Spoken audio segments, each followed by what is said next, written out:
Averti ancora qui.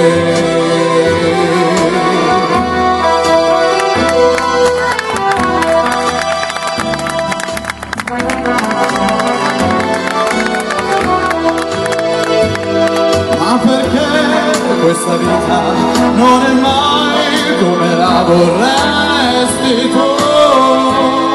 Perché invece adesso non è più lo stesso senza te, senza di te.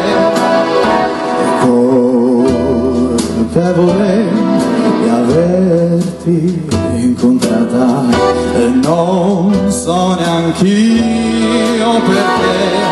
Colpevole di averti qui e averti detto ancora sì. Colpevole di averti qui e averti detto ancora sì.